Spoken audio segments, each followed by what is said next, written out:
You're listening to the Normal Isn't Necessary podcast, brought to you in part by the Gumball Head Sobriety Society and generous listeners just like you. For the latest updates, check out the link in our bio. Good morning, you gorgeous, goofy, glorious goofballs. How's everybody doing today? This is your host, Gumball Head, with another episode of the Rant series on the Normal Isn't Necessary podcast. It's 23rd of January, 2026, and it's time for that. So we all have a weird and innate ability to transform our thoughts and our feelings and the way that we behave through a series of what scientists call and psychologists and counselors call choices. We are able to curb some of our behaviors, and it's kind of weird. If you sit back and you think about how things operate, I'll give you an example. If a computer is told to do something, for example, a calculator is a computer, and you tell it to add 1 plus 1, and you press the equal sign, it's going to say 2.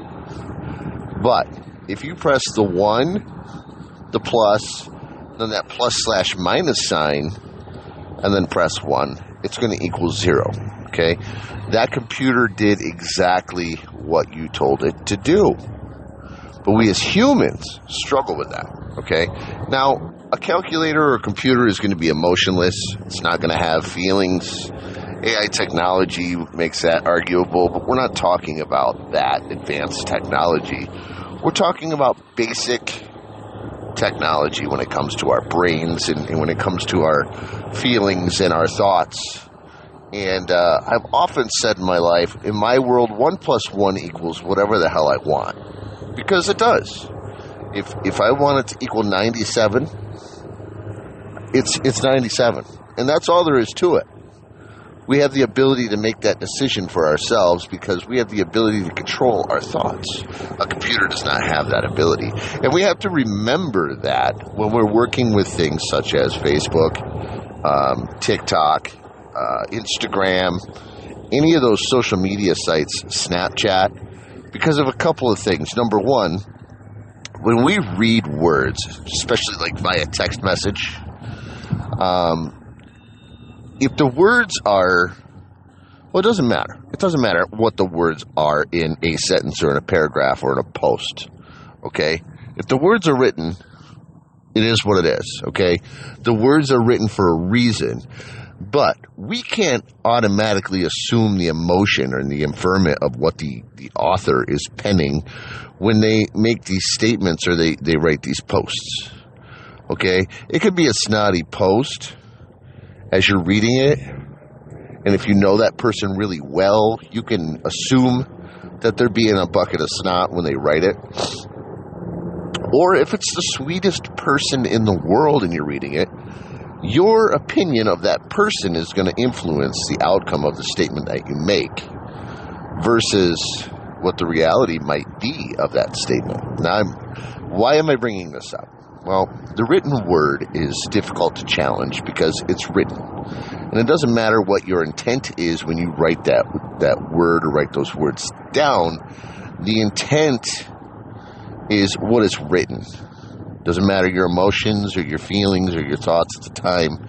What's written stays, okay? And when we say things in haste, and, you know, ironically enough, this statement in this podcast is not coming from an argument by any means. It's not coming from a correction or a disagreement between myself and anybody at all. This is just kind of how the fire got lit in the candle I'm chasing.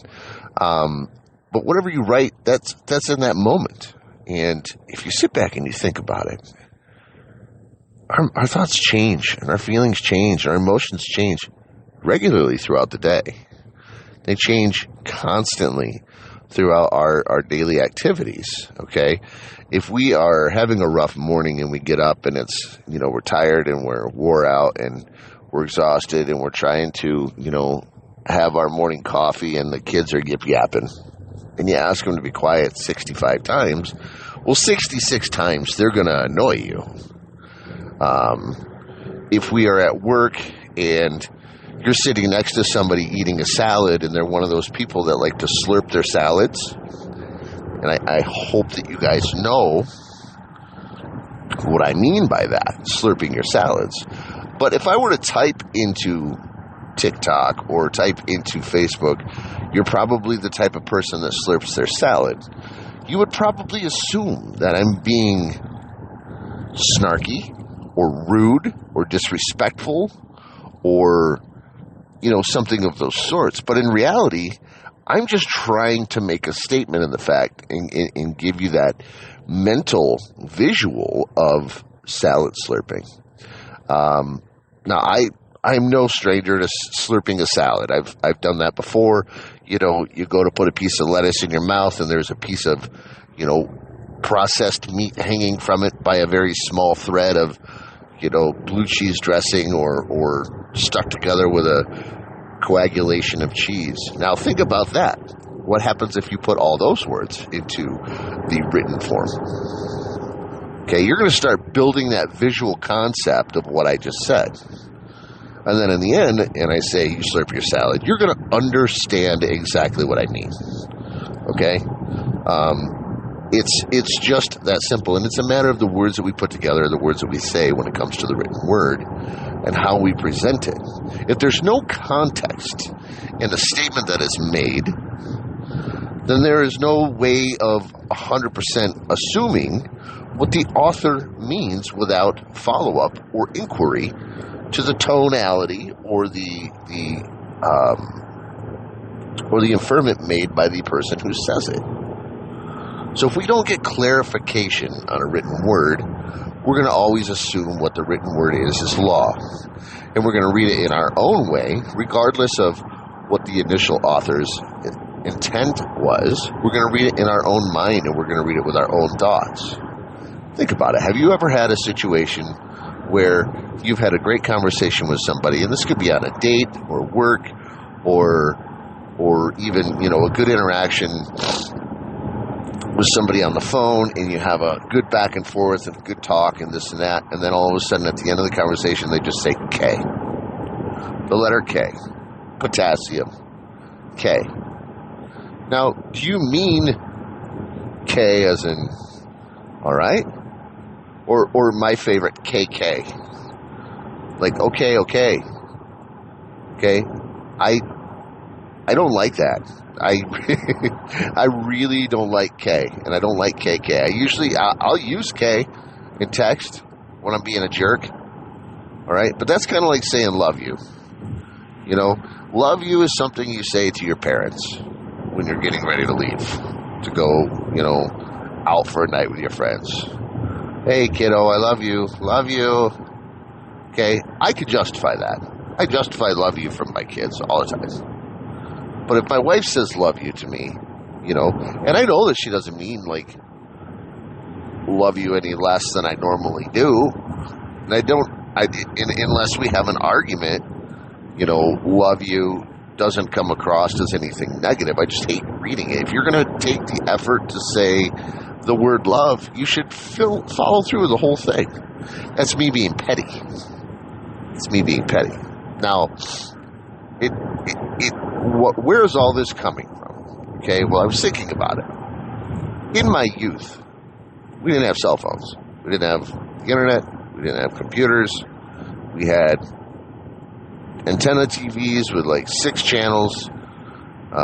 We had, the radio that played the same, top 40 songs over and over and over again. And I think that's where, the top 40 came from, because it's crazy, because looking back in like even 1990, I'll look at the top 10 songs, and we just went through this, my wife and I, the other night. There were 10 songs that were turning 30 this year in 2026. One of them was Genuine Pony, and I'm like, that song has to be older than that, because I worked at the roller rink, when that song was popular, and it was popular before I started working at the roller rink, by years. Nope, it's not.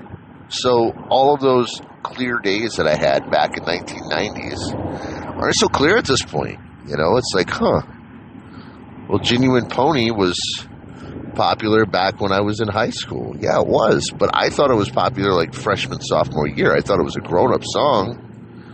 And it was a grown-up song. But I thought it was... I didn't think that it was in my final year of high school. I thought that I had been roller skating to it for a couple of years prior to graduation. But I don't know. I haven't even looked up the date, the release date of it. But if you look at it back then versus now, okay, each one of the top 10 songs, I knew 9 out of the 10 songs, and the only one that I didn't know was a boy band song, and it wasn't a widely popular one, but it was like, these are 10 songs that are, 30 years old this year. It's like, holy crap. Okay? Well, here's the gig on that. Here's the big kicker. The big kicker on it. Okay? I knew 9 out of the 10 songs. And at the time, looking back, I probably know 15 or 16 out of the top 20 songs. I probably know 3/4 of the songs that are on the American Top, 100 from 1996. And I'm just using that year as an example because that was the year I graduated high school. But I probably knew 80 of the 100 songs, so 80%. Okay, I haven't looked at the list. I'll take a look while I'm at work today, and I'll let you guys know how many of the songs I remember or know just by looking at the list. I'll do that while I'm on my break today. I'll take a look. But that's the big thing is, wow, our memories aren't what they used to be. Now, where am I going with this? I wonder that too. But the reality of it is we know those songs because the American Top 40 was a weekly playlist. Because that's how many songs were popular at the time. Because that's really all the amount of songs that were really being pushed on the radio at the time. But if you listen to the radio now, or listen to music now, get on any social media site, you're going to hear 100 different songs if you listen to, 100 different people. Music has gotten so wide, and there's been so much differentiation in fluidity in the music and ability because of the simplicity of writing music, that the music that does come out isn't always good. Okay? I say this because there's a lot of music that I listen to nowadays. And I listen to a lot of the TikTok bands. I listen to a lot of the Facebook bands. Because it's different than the stuff that we're playing on the radio, that we're listening to on the radio. It's popular. It's the popular stuff when it comes to listening to what is out there as far as music goes. Compared to years and years ago where you heard the same stuff over and over and over again. Now, listen to the stories in those songs, though. If you think about it, and you really think about it, it's all the same stuff. The formula has not changed. The platform has changed. The access has changed. The visibility has changed. The access to information has changed because of technology. Now think about how that affects people with their brains, how it affects people with their minds, how it affects people with their feelings, how it affects people with their approach to things. If we think about a song, and there's one by, I'll come up with it later, Cameron, but I can't think of his last name right now. Widely, hugely popular on TikTok. And one of the lyrics in that song is, "But you did it to yourself." Those that are listening to this, some of you might know Cameron is. But you did it to yourself, the villain of your own damn story.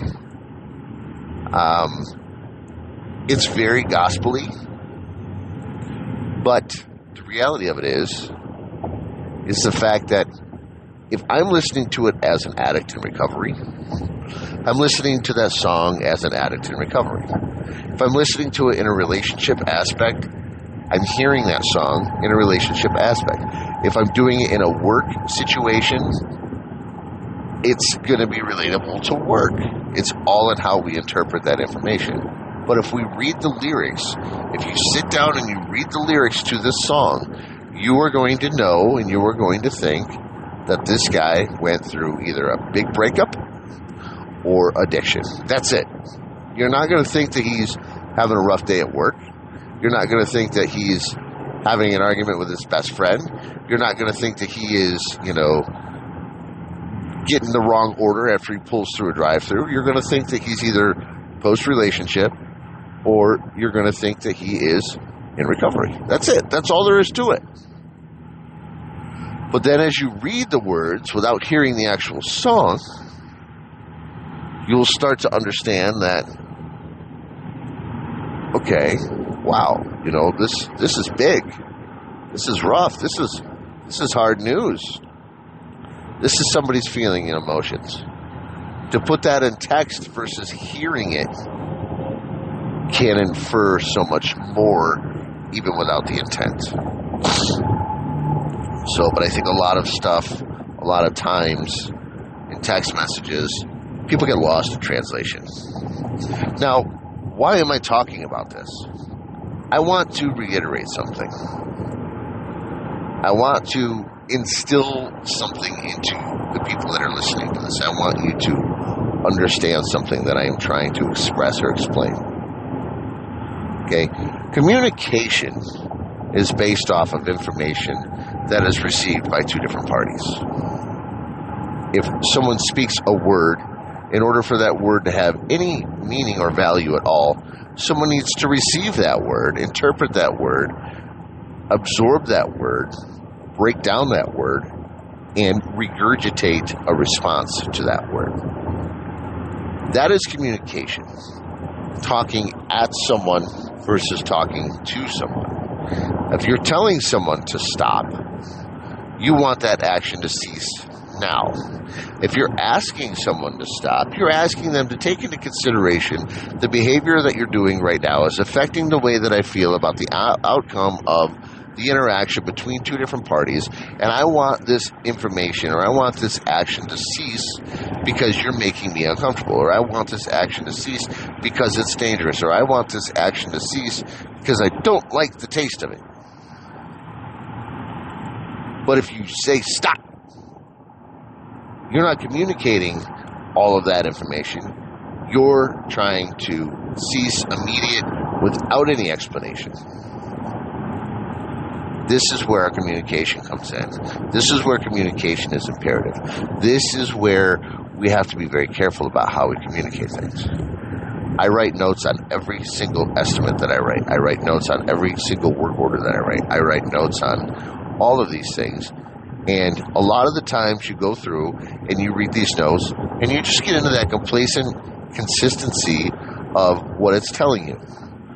Okay, I'm done writing this. You can look at it now. It's not, I'm done writing this. You can look at it now, or, hey, I'm done writing this. Look at it now. Unless I say, hey, I'm done writing this. Could you please take a look at this? I'm asking for feedback. That's a request. I'm requesting an action.